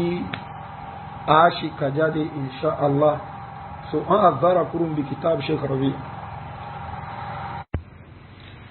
ṣùgbọ́n ká tó lọ sí ibi ọ̀rọ̀ Sheikh Abdulaziz Ali Sheikh tí wọ́n jẹ́ head fún Hayatu Kibarul Ulama ọ̀rọ̀ tí wọ́n sọ lórí tírà Sheikh Rabi al-Maqalat al-Athariya kí agbọ́nkà tí Sheikh Salih Fawzan tí wọ́n sọ lórí tírà ti Alabi rahimahullahu ta'ala tí wọ́n fi ṣe radd fún fatwa Lajna Daima tírà tí Alabi ṣe tó fi ṣe radd fún fatwa Lajna Daima tí èyàn kan tí wọ́n pè ní Muhammad Salim Dawsari tí òun náà wá ṣe radd fún Alabi ní èyí tó pè ní Raf'ul La'ima an fatwa Lajna Daima láti lè fi ṣe rọ́dù fún al-ajwibatu al-mutala'ima ala fatwa Lajna Daima èyí tí Alabi ṣe nígbàtí Alabi tó ṣe rọ́dù fún fatwa Lajna ni Muhammad Salim Dawsari òun ṣe rọ́dù fún Alabi rọ́dù ẹ̀ tó ṣe ẹni ó wà lọ gbé fún Sheikh Salih Fawzan ìpé kí wọ́n kà kán lè bá wọn ṣe taqdimu fún láàrin àwọn míì tí ó tún gbé fún ṣùgbọ́n yìí tí ó jọ alógún jù lọ ń bẹ òun náà ní títí Sheikh Fawzan torí pé lára àwọn tí wọ́n jẹ́ al-Lajnatu Daima àwọn 4 members tó ṣe wípé wọ́n sáìnì fatwa yẹn ni so kí ni Sheikh Salih Fawzan kí ni wọ́n sọ nípa ilé ẹ jẹ́ ká gbọ́ ọ̀rọ̀ tí wọ́n sọ eléyìí ń bẹ ní page 8 رفع لائمة تقديم فضيلة الشيخ صالح بن فوزان الفوزاني الحمد لله والصلاة والسلام على رسول الله وعلى آله وصحبه ومن والاه وبعد ونلاقي تسواجي فقد اطلعت على رد الأخ الشيخ محمد بن سالم الدوسري وني متكة مري ردت يوم ياوى الشيخ محمد بن سالم الدوسري تشي على الأخ فوما ياوى الشيخ علي بن حسن الحلبي أديك ولي على الأخ الشيخ علي بن حسن الحلبي في اعتراضاته على فتوى اللجنة الدائمة في موضوع الإرجاع نقبع اتقوا فتوى اللجنة الدائمة نقبع إرجاع فأقول وأقول ونمو ما صلي باتي مكثيري أولا أكوكو قد أجاد الشيخ محمد في ذلك الرد شيخ محمد دوسري وني أغنيجو أشدادا حيث استدرك على الشيخ علي بن حسن nígbà tó ṣe pé kí ni ó mú àwọn areas tí Sheikh Ali Hassan tí wọ́n ti ṣe mistake ó mú jáde láti correct àwọn nǹkan wọ̀nyẹn ẹ jẹ́ ká wo ohun tí wọ́n lò fún Ali Hassan bíbá al-Halabi على الأخ الشيخ علي بن حسن الحلبي في اعتراضاته على فتوى اللجنة الدائمة في موضوع الإرجاع وأقول أولا قد أجاد الشيخ محمد في ذلك الرد حيث استدرك على الشيخ علي بن حسن كثيرا مما فاته نقله عن أهل العلم so wọ́n correct wọn pẹ̀lú pé wọ́n mú ọ̀pọ̀lọpọ̀ àwọn nǹkan míì wọ́n mú ìtòpọ̀ náà àwọn nǹkan míì tí Sheikh Ali Hassan al-Halabi tí wọ́n rí mú wá látọ̀dọ̀ àwọn onímọ̀ alladhina stanada ila aqwalihim àwọn tó ṣe rí pé àwọn ni Halabi Sheikh Ali Hassan al-Halabi ni wọ́n gbára lé ọ̀rọ̀ wọn wa amma tashkiku fi fatwa al-lajna wá rí ìmọ̀ cast doubt sí fatwa lajna fala majala lahu eléyìí kò ṣeé ṣe li'annaha torí pé fatwa yìí sadarat bittifaqi al-a'dha fatwa tó jáde ní pẹ̀lú ìkó ẹnu àwọn members wa tawqi'atihim àtàwọn signatures wọn thaniyan ẹlẹ́ẹ̀kejì ala sheikh Ali Hassan ala sheikh Ali Hassan wa ikhwanihi wọ́n ní ó di ọ̀ranyàn fún Sheikh Ali Hassan wa ikhwani àtàwọn ọmọ ya rẹ̀ lamma kanu yantasibuna ila salaf ìgbà tó ṣe pé kí ni wọ́n fi ara wọn ti sọ́dọ̀ àwọn salaf fi masalati iman níbi ọ̀rọ̀ iman an yaktafu bima kataba salaf ipe kí wọ́n gba tító pẹ̀lú nǹkan táwọn salafu kọ fi hadhihi mas'ala lórí iṣu yìí fafil kifaya tó bá ti gba tító pẹ̀lú táwọn sálàfù tí wọ́n sọ lórí iṣu yìí iyún náà ti tó fala hajata ila kitabat jadida kò á nídìí káyàn ká máa tún kọ nǹkan tuntun tubalbilul afkar tí ó máa dààmú ọpọlọ àwọn èèyàn tí ó máa dààmú ròrí àwọn èèyàn wa takunu mawdi'an tí ó wà di nǹkan tó ṣe pé lil akhdhi war radd táàmà gbàmára wa lẹ́nu ni fi misli hadhihi al-mas'alati al-'azima níbi irú iṣu tó tóbi yìí falfitnatu na'ima fitina ń sùn la yajuzu iqadhuha kò tọ́ka lọ jí fitina li'alla yakuna dhalika madkhalan li ahli ash-sharri wal-fasadi bayna ahli as-sunnah kuma jẹ́ pé eléyìí ni ó jẹ̀bi tí àwọn oníbàjẹ́ àwọn ẹni bú tí wọ́n gbà wọlé sáàrin àwọn onísúnnà ثالثا إكيتا على الأخ الشيخ علي بن حسن ونبقنا وتندوى ما ياوى الشيخ علي بن حسن إذا كان ولا بد من نقل كلام أهل العلم تباشي أفما كوتي ورانونيما أن يستوفي النقل إكي أكوتي complete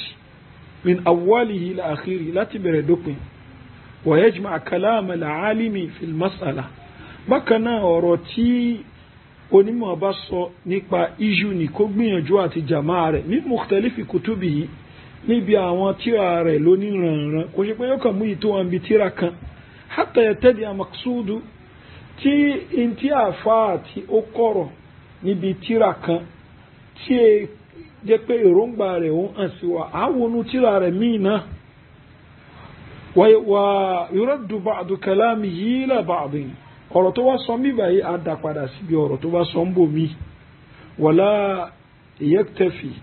wọ́n ní wa yarud ba'd kalamihi ila ba'din so yóò dá that is Ali Hasan al-Halabi yóò dá ọ̀rọ̀ tẹ́ni yìí bá sọ yóò dá padà sí ibòmí ni wala yaktafi bi naqli tarafin wa yatruku taraf al-akhar kò ṣe pé kó wá gba títọ́ pẹ̀lú pé kó nǹkan ra kóòtù bìkan kó fi bìkejì lẹ̀ لأن هذا يسبب سوء الفهم torípérú eléyìí ni ó máa ń fa ìgbọ́ra ẹni yé bákan náà ó máa ń fa téyìn òfin ní gbọ́ ìntẹ́ni tí ó kọ nǹkan kọ téyìn òfin ní gbọ́ yé wa an yansiba ila al-alimi ma lam yaqsid bákan náà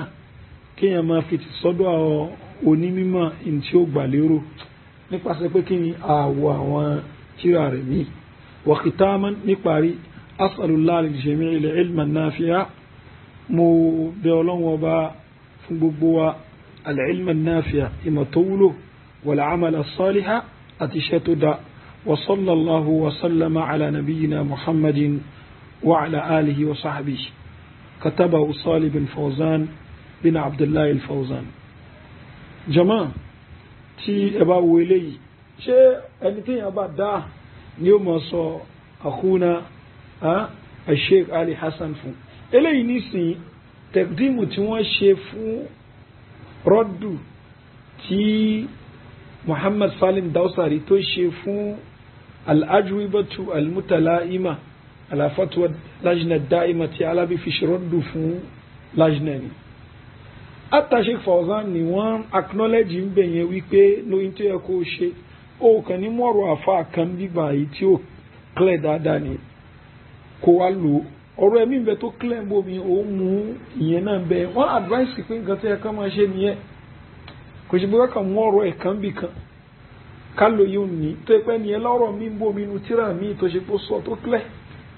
ṣùgbọ́n pẹ̀lú ẹni ẹ̀wò mọ́ ṣe àdírẹ́sì ẹni yìí ní ṣáni téèyàn bá dá nìyẹn mọ́ àdírẹ́sì báyìí bákan náà a rí Sheikh Fawzan ìgbà mi ó lè àwọn mi lè pè wọ́n ẹgbọ́ ìtàrájà nípa fatwa lajna wọn láwọn ò tàrájà lórí rẹ̀ ni bẹ́ẹ̀ ni wọ́n tàrájà àwọn dúró lórí nǹkan tí wọ́n dúró lé lórí ni ìpè tíra yẹn o tíra tó ṣe pé ó ń pèpè sí ìrìjà ni ṣùgbọ́n pẹ̀lú ẹnì káṣíwò mọ́ ṣe bá lò so wọ́n sọ ń bò mí pé nídìí ẹni tó ṣe pé kí ni yulakhbitu nas bi afkari tó ṣe pé yóò máa kó ìdààmú ó máa dààmú àwọn èèyàn pẹ̀lú àwọn òròrí ẹni so pẹ̀lú gbogbo yẹn náà ni wọ́n sì ṣe kí ni wọ́n bá lò ní ìbálò ẹni tó ṣe pé ó ṣe respect ẹ̀ bá ṣe níbi muqaddima yìí níbi taqdimu tí wọ́n ṣe fún tíra Muhammad Salim Dawsari ó lábí sọ fún wa pé kò ṣe nǹkan téèyàn gbọ́yé ń bi fatwa yẹn nípa bá dá ẹni yìí tó bá ṣe pé nǹkan táwa gbọ́yé bẹ̀ ni pé wọ́n bá dá rẹ̀ ní ó ṣe nísìn kò ń ṣe Alabi nìkan òun ni lajna ni wọ́n sọ̀rọ̀ ń pa títí ẹ̀ náà ni ẹ jẹ́ ká gbọ́ nǹkan tí wọ́n sọ nípa ti Sheikh Rabina hafidhahullahu ta'ala. Naam, arákùnrin kan tí wọ́n ń pè ní Abdullahi Al-Ghamidi ó sẹ́ndì ìbéèrè kan sí ayati kibari al-ulama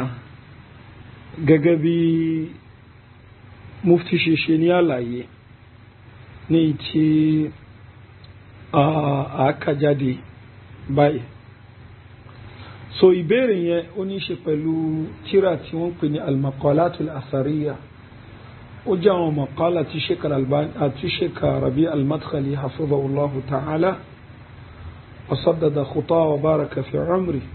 tí wọ́n kọ láti lè fi ṣe rọ́dù fún irú àwọn èèyàn báyìí nínú àwọn tí wọ́n pè ní al-haddadiyya nínú àwọn tí wọ́n ṣe rọ́bì wọn bil irja so al-maqalatul asariya yìí maqala bíi mélòó kan ni tí Ahmed bin Yahya az-Zahrani lára wọn student Sheikh Rabi nígbàtí Sheikh Rabi wà ní Makkah lára wọn tó súnmọ́ dáadáa tí ma ń bá wọn tó àwọn nǹkan tó wá fẹ́ tẹ̀ jáde tí a bá wọn tó pọ̀ ṣe wọn ló compile àwọn maqalati tó pè ní al-maqalatul asariya so inshallah àáṣì máa kà nínú al-maqalati àwọn nǹkan tí Sheikh Rabi fi rin ilẹ̀ ń bẹ̀ nípa pé tarikul amal ni ẹni tí ò ṣiṣẹ́ rárá ìyẹn amal jawari là ń sọ ipe ẹni laysa bi káfir kò ń ṣe káfir ni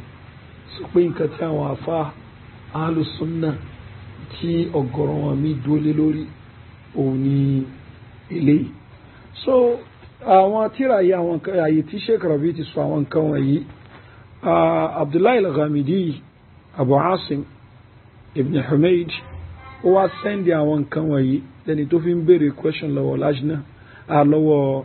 Ayatul Kibar Ulama gẹ́gẹ́ bí ó ṣe ń bẹ nínú lẹ́tà tí mufti fi fèsì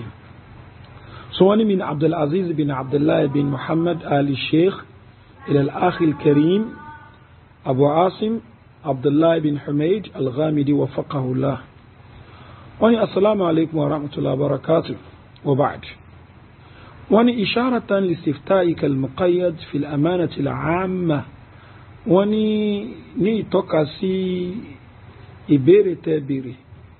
èyí tó ṣe wípé ó ń bẹ ní al-amanatu al-'amma òun náà ni secretariat li Ayati Kibar Ulama ní títí Ayati Kibar Ulama bí rọ́kmi ní tí nọ́mbà rẹ̀ ń jẹ́ tí nọ́mbà rẹ̀ jẹ́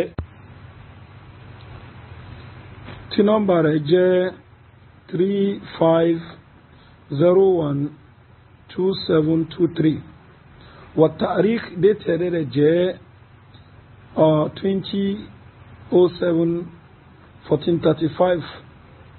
المرفق بكتاب المقالات الأثرية في رد على شبهات وتشغيبات الحدادية للدكتور ربيع بن هادي المدخلي èyí tó ṣe pé ẹ fi kọ́pì tírà al-maqalatul asariya tí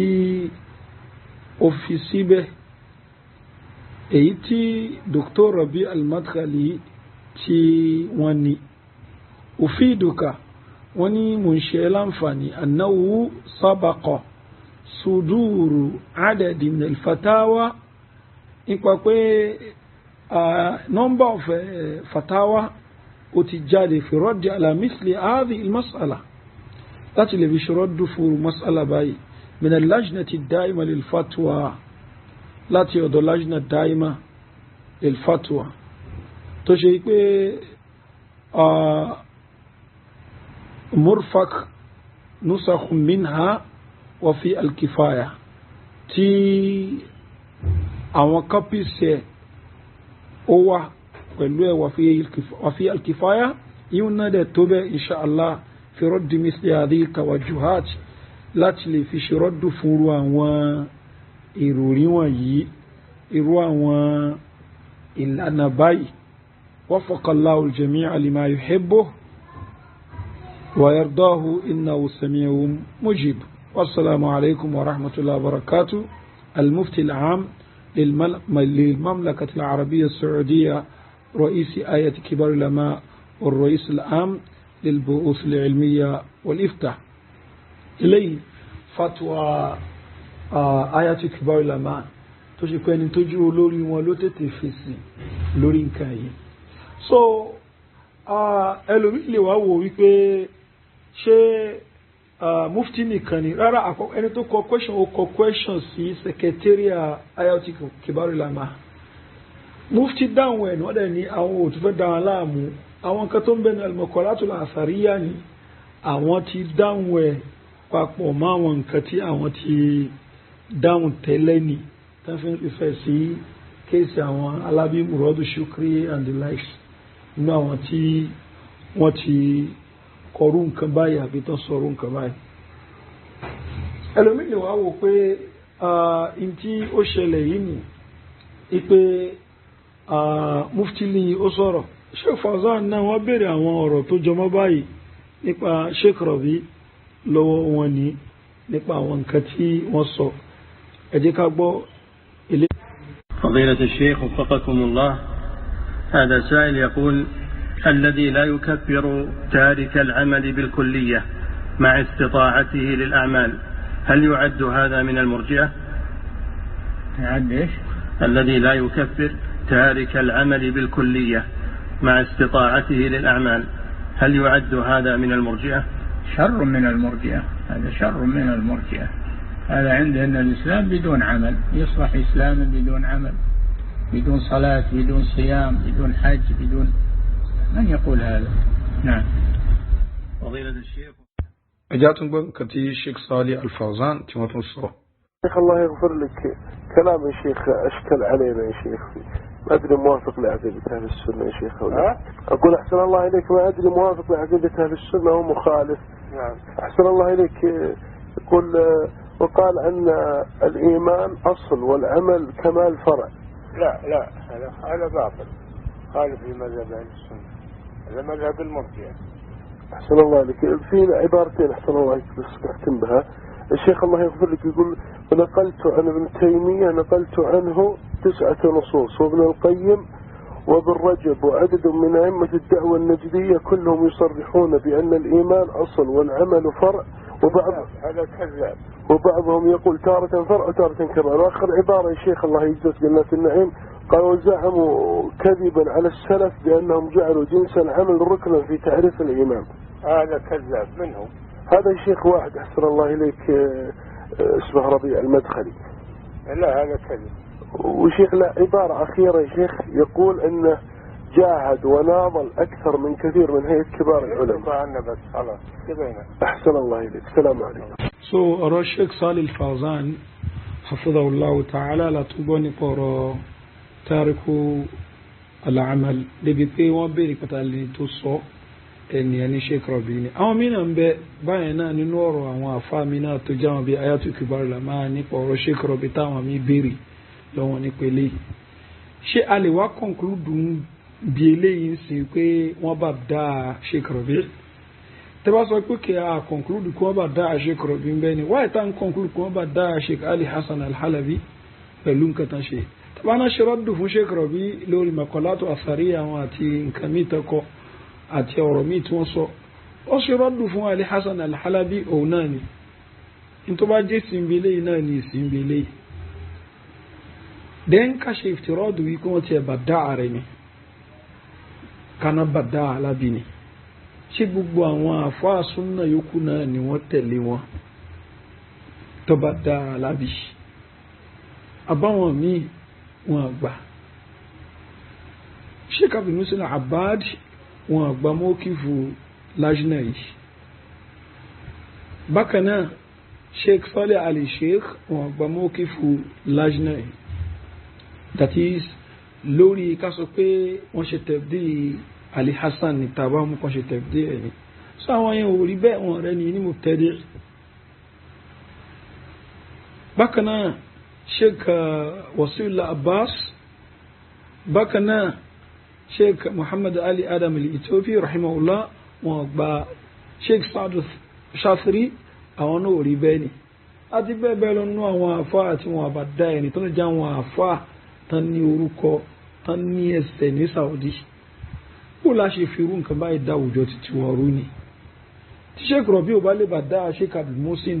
wọn lè bá dá Sheikh Muhammad Ali Adam al-Ethiopi, wọn lè bá dá Sheikh Shafiri, wọn bá dá Sheikh Saleh Ali Sheikh. kí lẹ́yìn fẹ́ fi eléyìí dá àwùjọ títí wọn rú fún? Sheikh Al-Muhsin kọ àmọye àwọn nǹkan tó fi ń defend àwọn Abu Hasan fi defend àwọn Alabi tó fi ń caution àwọn Sheikh Rabi ò tó rẹ̀ bà dá àwọn ṣe geography náà fi ń ṣe tẹ̀bdí nísìnyí àyíbáwò ọmọ ìyàwó ẹ jẹ́ ká ronú àwọn nǹkan tẹ́ ń ṣe níṣẹ́ ni ẹ má da gbogbo ẹ̀rú ẹ má fọ ara yín dá àwọn nǹkan wọ̀nyí Sheikh Rabi ó kì í ṣe ànábì Ọlọ́run ọba basharu yusibu wa yukhti Lajna Daima tẹ́ ń sọ yìí nísìnyí Alabi ni ó ṣe visit Sheikh Abdulaziz Ali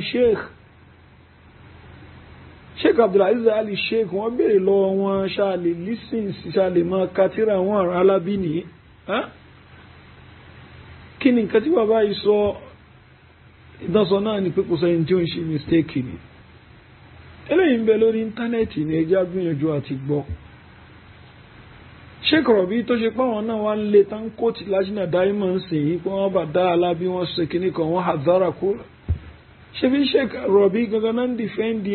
Alabi ní tó ń sọ pé mi ń ṣe yòókù Salafiyya ni kò ń ṣe murji nígbà yẹn ni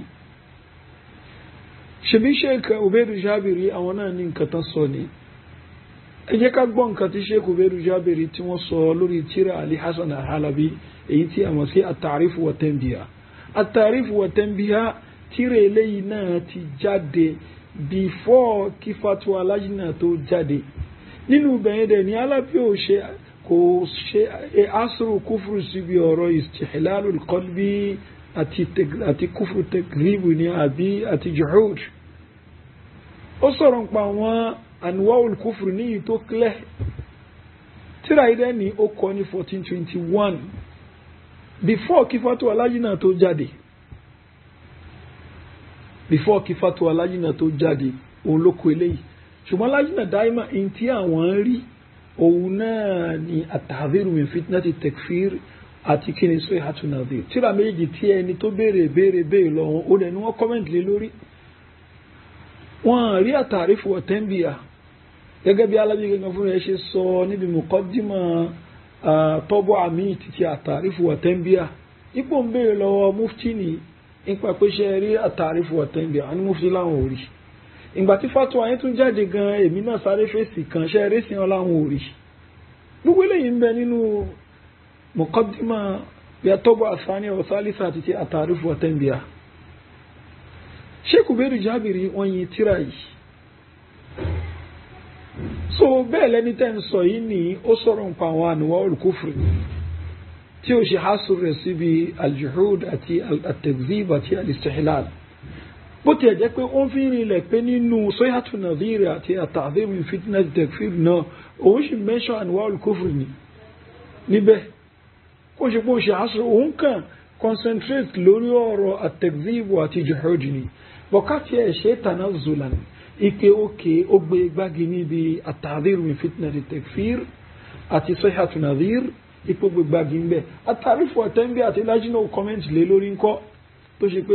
ó bá ìyá náà wọn anwa'ul kufri ń bẹ tí Lajna ò bá rí àwọn àtàkà ní wáyé tó ṣe wípé kí ni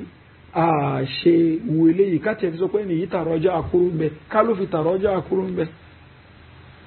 so eléyìí ni nǹkan tí Insaf tó pèpè fún yìí so eléyìí ló fà ìgbà tí Sheikh Fawzan tí wọ́n advice wípé nǹkan tó yẹ kí Alabi ṣe òní pé kó compare àftírà táfà bá kó wo síra wọn nìyí tí wọ́n bá sọ níbẹ̀ kan wo títí bòmí Alabi náà lọ́rọ̀ tóun náà sọ lórí eléyìí nínú tírà rẹ̀ ní al-hujjatul qa'ima li nusrati Lajna Daima ẹ jẹ́ ká gbọ́ ilé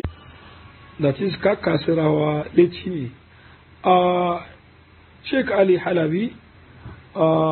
rahimahullahu ta'ala wọ́n sọ nínú tírà wọn tí a mọ̀ sí al-hujjatul qa'ima لنصرة اللجنة الدائمة page 53 واني قلت مصيبي وتاليا كلام للشيخ عبد الرحمن السعدي أرى الشيخ عبد الرحمن السعدي وكلام للشيخ حافظ الحكمي أرى الشيخ حافظ الحكمي رحمه الله نقلتهما قبلا mo lift àwọn méjèèjì qablan fi before في كتابي نبترامي التحذير من فتنة الغلو في التكفير نفسه وفي كلامهما ونبيورو شيخ عبد الرحمن الناصر السعدي أتي شيخ حافظ الحكمي ورامجي رحمه الله كليهما ما يفهمه ونني أورطان بيجي سو إن كانت يوم ما بوي ولا أريد أن أقول يصرح وني كما سويك إن كانت أون سو كليلي أن الكفر والجحود إبقى كفر ونجحود أن الكفر والجحود إبقى كفر ونجحود وأن الجحود أتبقى جحود وحد الكفر الجامع لجميع أجناسه واوا إبقى جحودني وحد الكفر هنا definition الكفر الجامع لجميع أجناسه definition fún kúfùrù tó ṣe pé ó kó gbogbo àwọn ìrìn sínú ó ní fa'in kana murji'atan tí àfá méjì tó bá jẹ́ murji pẹ̀lú gbólóhùn tí wọ́n lò nù tíra wọn ẹ̀ falimada sukutu anhuma kí ló dé tí ẹ dákẹ́ nípa àwọn méjèèjì tẹ́ sọ pé Abdurrahman Nasir Saadi murji ni tẹ́ sọ wípé Hafiz Hakami murji ni وتعصيب الجناية فقط بالناقل كلامهما تشوي بي ẹ̀ṣẹ̀ ẹ wá gbé lórí ẹni tó nà kọlọ́rọ̀ àwọn méjèèjì وإن كان حسب مخطئ ẹni tó wá ṣe pa àwọn méjèèjì ní wọn ju ẹni tó ká máa sọ pé ó ṣe mistake lọ خطأ علميا mistake tó jẹ́ ti ìmà محتملا tó ṣe pé ó ṣe gbàmára أو لفظيا àbí mistake tá sọ pé ti ọ̀rọ̀ ni sunniyan tó jẹ́ ti sunna ni maghlutan tó jẹ́ mistake falimadha lam u'amal kama umila wọ́n ṣe bẹ́mi náà lò bọ́n ṣe bá àwọn méjèèjì lò alaysa hadha al-matlub mashayikhana al-afadil èyàn àfá wọlọ́lá ṣé kò ń ṣe nǹkan tó jẹ́ matlubu ni من الوزن بالقسطاس المستقيم nípa pé kí ni káwọn nǹkan pẹ̀lú òṣùwọ̀n tó pé alladhi amara òṣùwọ̀n tó dúró déédé alladhi amara bí rabbul alamin èyí tí ó rán ọmọ àgbáyé tó pa láṣẹ fàyínkìl táwọn yẹn bá sọ wípé qad waddaha fi mawatina ukhra àwọn àfáà méjèèjì Hafiz Hakami àti Abdurrahman Nasir Saadi wọ́n ti ṣàlàyé eléyìí ní àwọn àyè míì fa aqul èmi náà sọ pé kadhalika ana bẹ́ẹ̀ lèmi náà musta'iran billahi min sharri nafsi lẹ́ni tí ó ń sáde ọlọ́run bá níbi aburú ẹ̀mí mi wa sayyi'ati amali àti àwọn aburú iṣẹ́ mi qad fa'altu wa fa'altu èmi náà ti ṣàlàyé láwọn àyè míì bal inna fi ta'liqi fi safhati nafsiha wọ́n ní kódà kọ́mẹ́ǹtì mi níbi same page wa kadhalika fi kitabi al-akhar bákan náà níbi tírà mi kejì sayhati nadhir wọ́n ní níbi kọ́mẹ́ǹtì mi alladhi ulhiqa fi ta'dhir bi at-ta'dhir min fitnati ghuluwi fi takfir al-ishara ila aqsam al-kufr sitta wọ́n ní mo tọ́ka sí àwọn ìran kúfùrù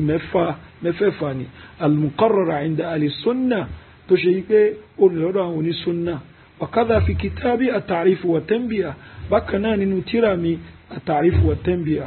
safwa 63 ila